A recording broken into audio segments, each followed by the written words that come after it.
You've heard the noise, the quick fixes, the highlight reels, the endless promises of motivation that disappears by morning is not but what you're about to hear.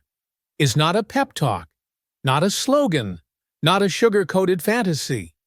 It's not for everyone. It's only for the one who's ready to see themselves, maybe clearly for the first time. Because somewhere deep in you, there's a version that doesn't flinch, that doesn't wait, that doesn't negotiate with fear. You didn't come here by accident. You clicked because you're done pretending, because you felt it.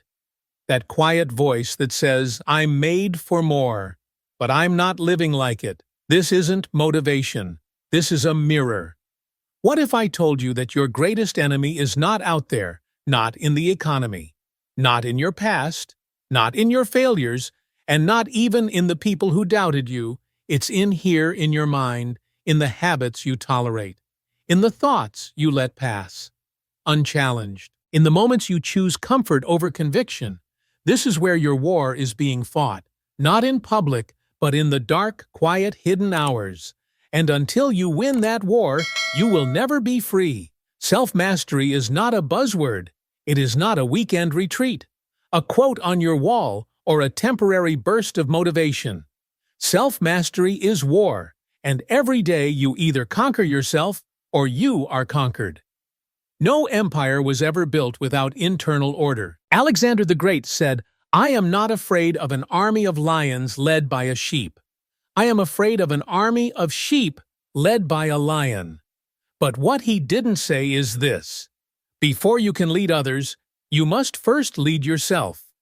And leading yourself, that is the hardest battlefield, because your thoughts don't ask permission. Your impulses don't wait for strategy. Your fears don't care about your potential.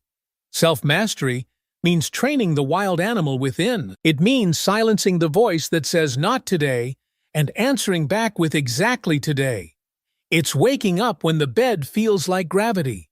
It's pushing forward when your bones ache and the world offers you 1,000 reasons to stop. It's choosing your vision when your feelings scream for distraction. It's looking in the mirror and saying, I will not lose to you. Not today.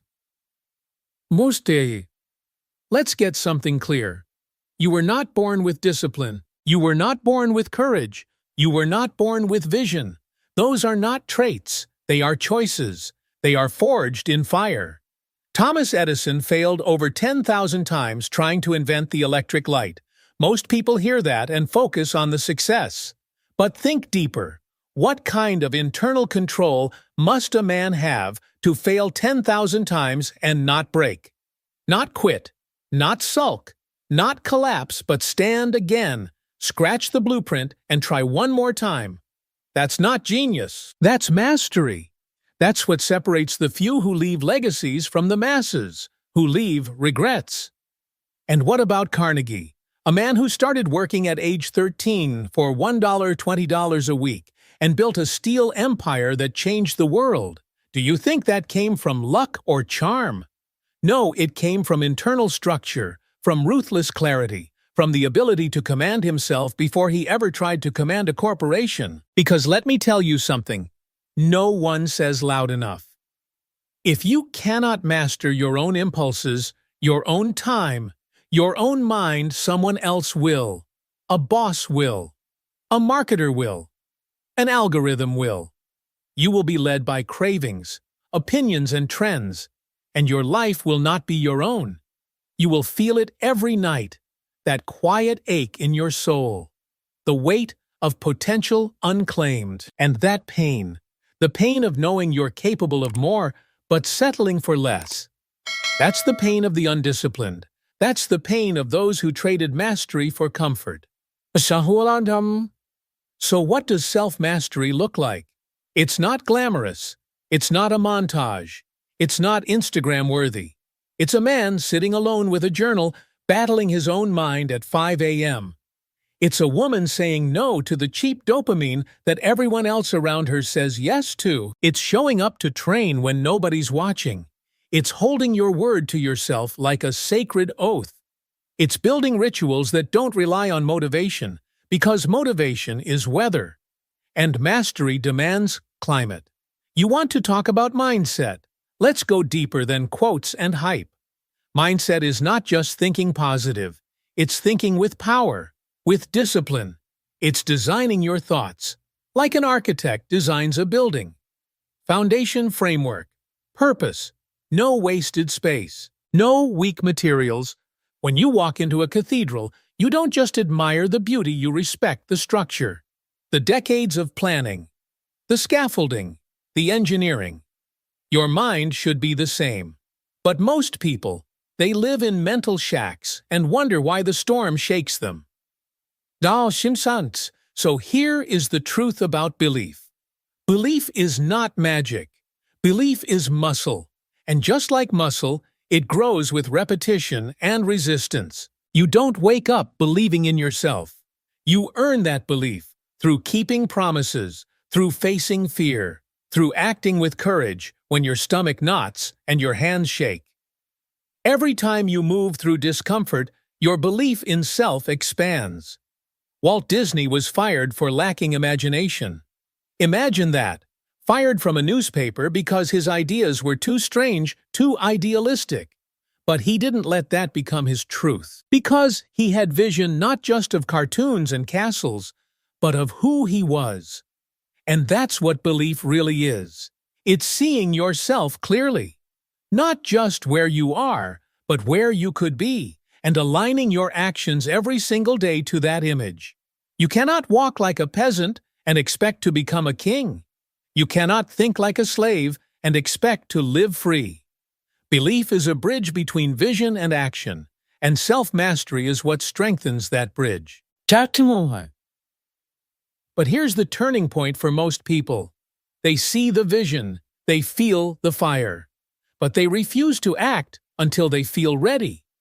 That's the myth. The greatest lie you've ever been told is that you need to feel confident before you begin.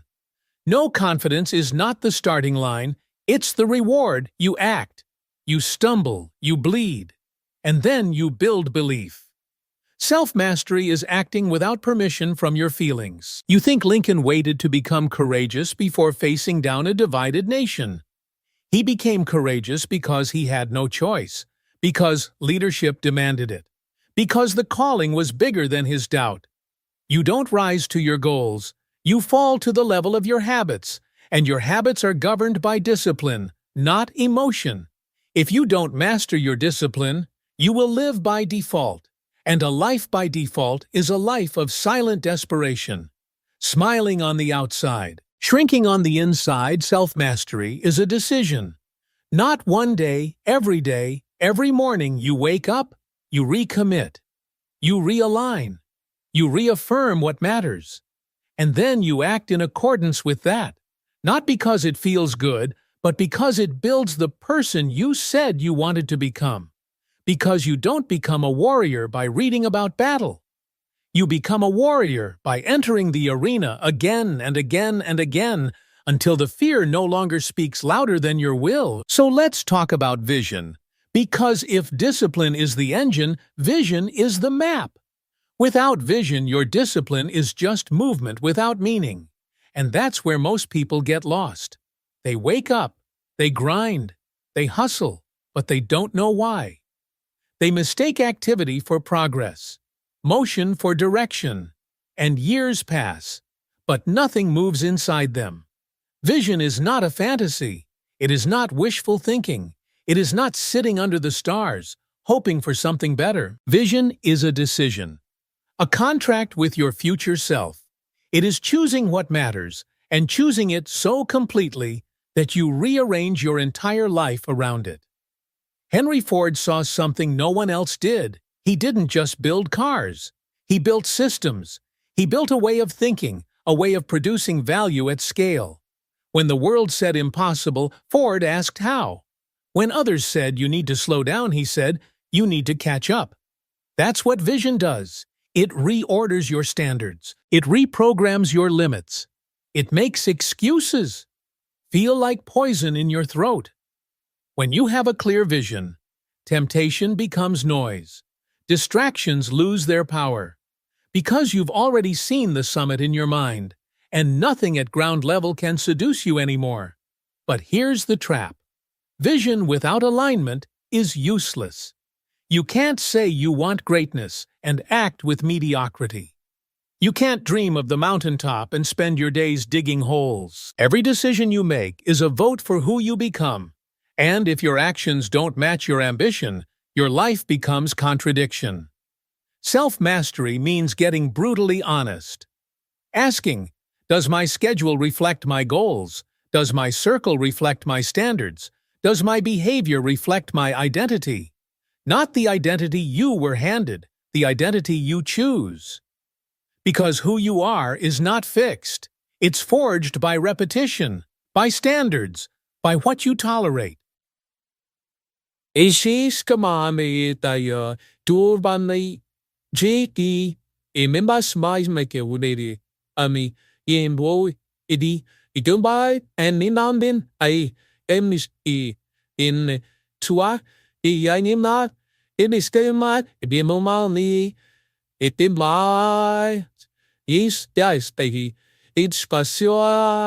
And that brings us to purpose. Purpose is not found. It is built, brick by brick, choice by choice. You don't wake up one day and discover your purpose like a treasure buried in the sand. You build it in the fire of your suffering. You sculpt it from your scars, from your failures, from the things that broke you but didn't destroy you. Look at Nelson Mandela, 27 years in prison. And when he walked free, he didn't walk out bitter. He walked out ready. He understood something most people miss. Your pain is part of your purpose. Your adversity is the forge of your authority, but only if you master it. Because here's the brutal truth. Most people let their wounds become excuses.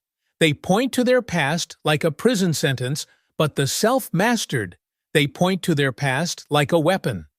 This is where I came from. This is what I overcame. This is why I refuse to lose. Now, purpose turns struggle into strategy. It turns breakdowns into blueprints.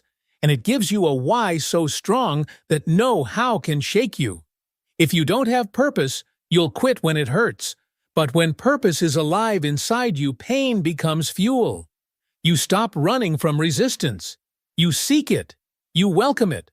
Like a master welcomes the grind, knowing it's making you sharper. Now let's talk about the most uncomfortable truth of all. No one is coming to save you. No mentor.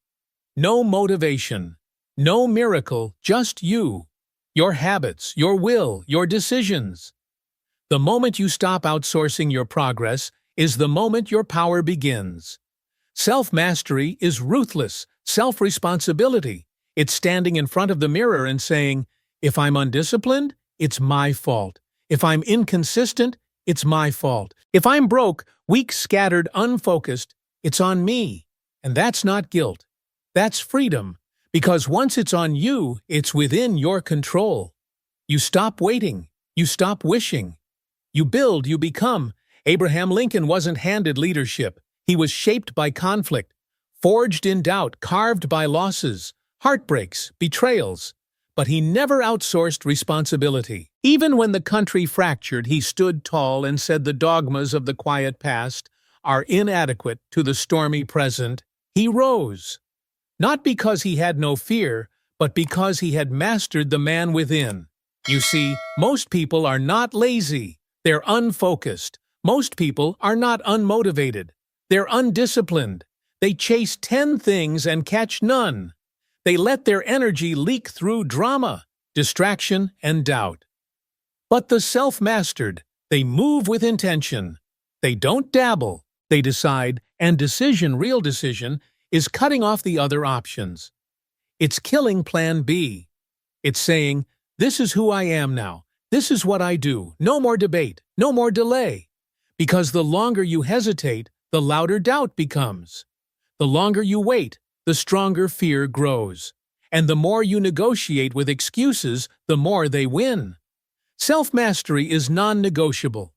Living, it's putting your values on the throne and your emotions in the passenger seat. It's building systems that hold you accountable when your motivation fails, because it will fail.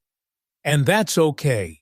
Because when your identity is locked in your actions, follow, even when your feelings don't. If what you just heard made you nod in agreement, please like and share with someone who needs a ray of light today. Let's talk about discipline. Not the kind you post about, the kind that makes your stomach turn because you know it's the reason you're still stuck. The kind you ignore while calling it self-care. The kind that whispers every night you could have done more while you scroll your dreams away. Discipline is not restriction, it is liberation. It is the path that leads you through the chaos and into clarity. Without it, you are a slave to every feeling, every impulse, every shiny object that shows up and offers comfort. The men and women you admire didn't get there by talent alone. They mastered their time, they mastered their inputs, they mastered their rituals. Steve Jobs wore the same outfit every day. Why? Because decision fatigue is real. He knew his greatest asset was focus, and he protected it like a warrior defends a castle. That's discipline, not just in action, in design, in how you build your day, your life, your mind. Most people treat discipline like a punishment, but in reality, it's a love letter to your future. A daily declaration that says, I will not abandon the person I'm becoming just to please the person I used to be. Discipline is not doing what you want, it's doing what you said you would do long after the mood has disappeared.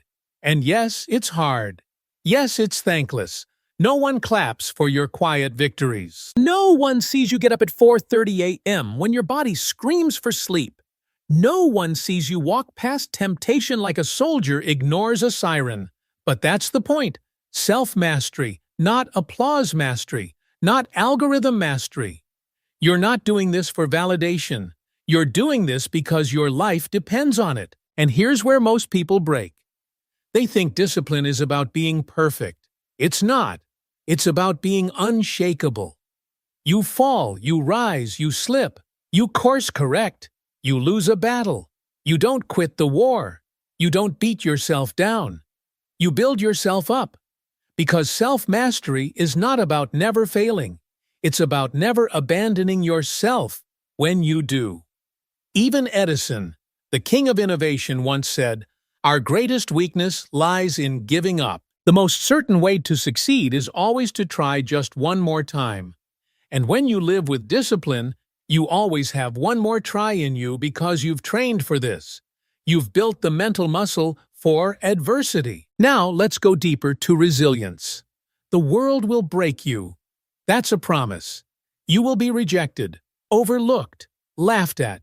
You will invest years into people who leave. You will give your all to projects that collapse. You will pour your heart into things that never bloom.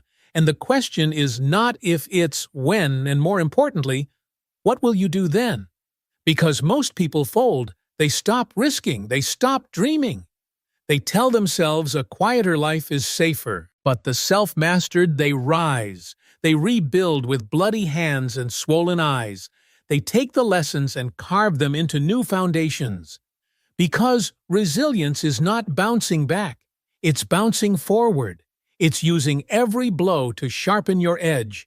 It's saying, that didn't end me. That formed me. The ones who bend but never break.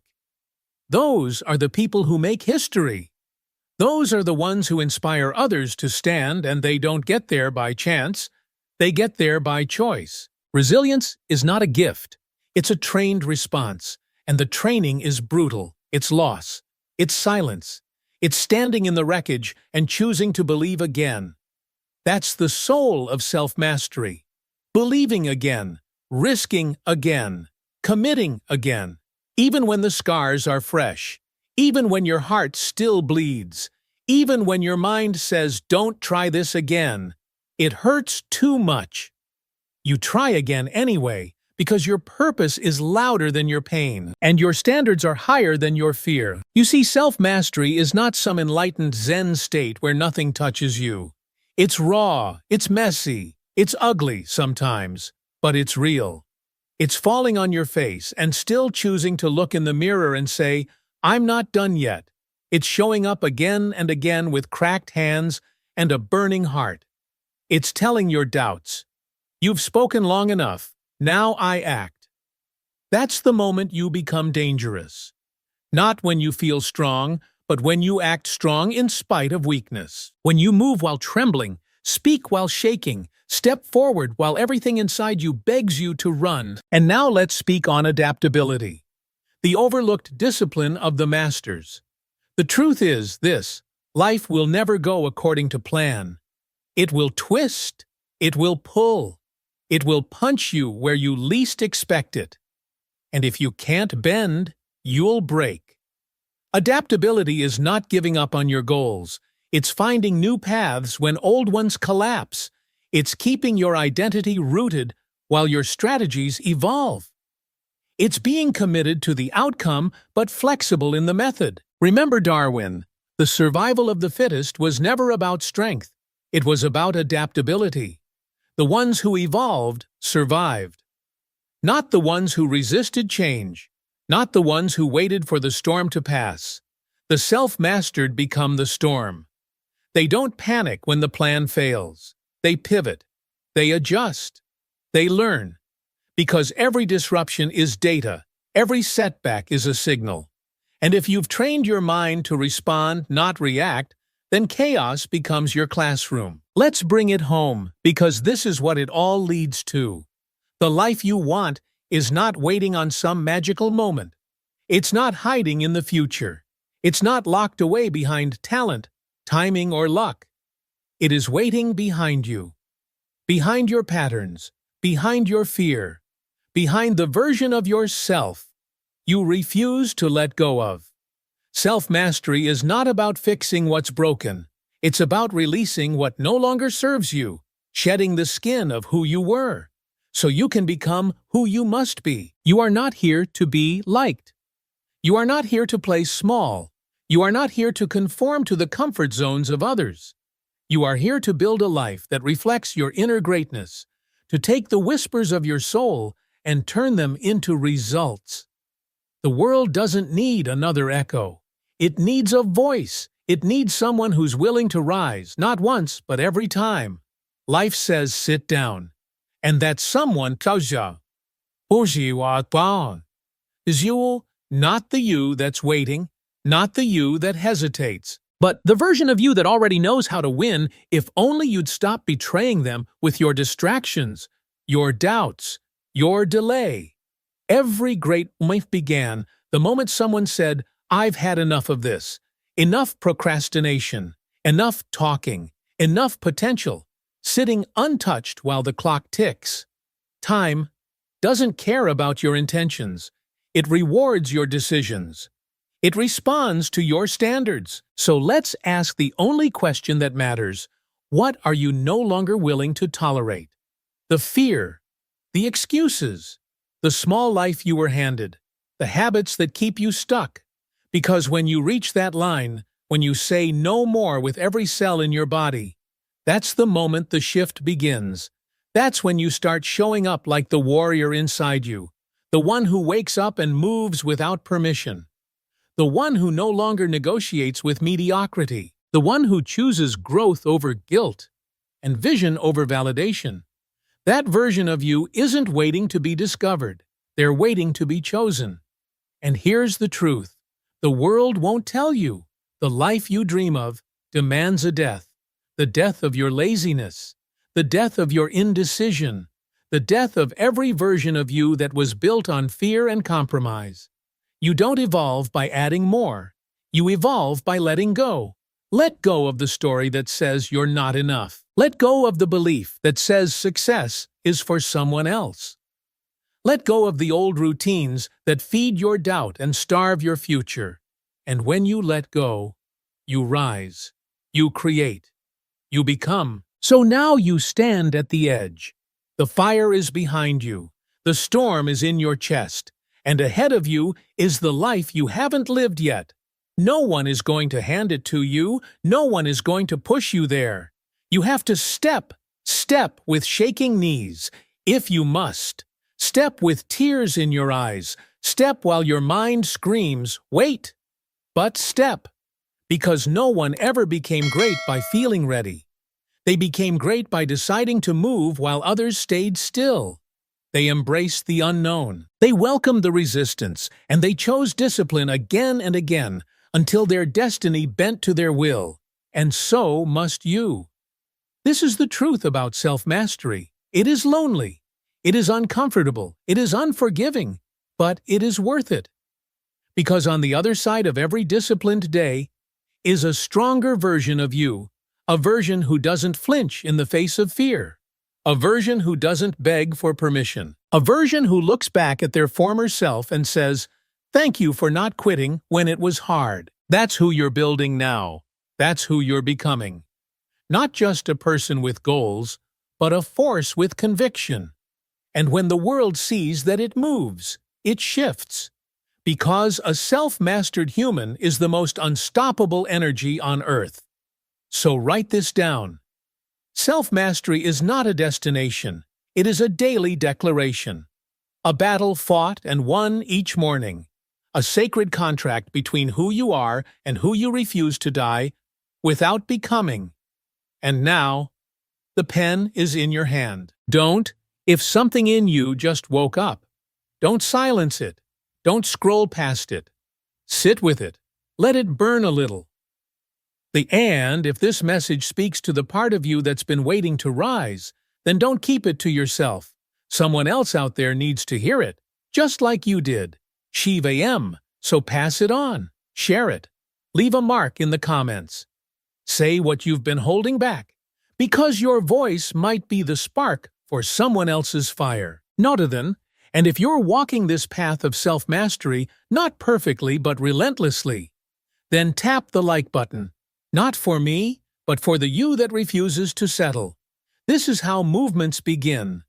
One voice, one choice. One person like you who says, "I'm done waiting."